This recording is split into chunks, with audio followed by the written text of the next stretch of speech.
They've been ready for weeks, and that's because they've been on reconnaissance missions for weeks.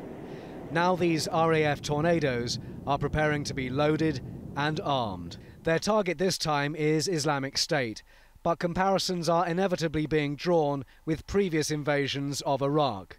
Flight Lieutenant John Nichol was an RAF navigator during the First Gulf War. He was shot down and captured during Operation Desert Storm, and he knows all too well what might be at stake for today's servicemen.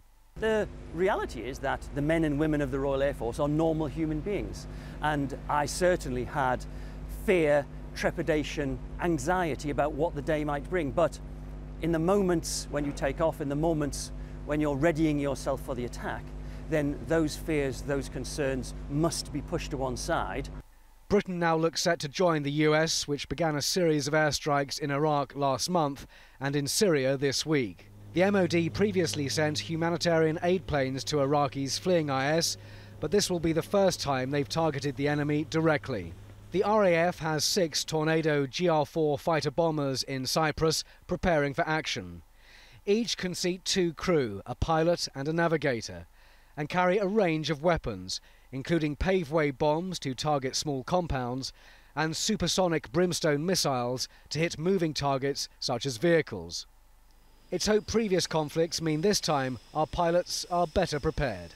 Today's crews are battle-hardened. They've seen service in Iraq, they've seen service in Afghanistan, they've seen service in Libya. We were at the forefront of operations, but we'd never been to war before. The young men and women of today are battle-hardened.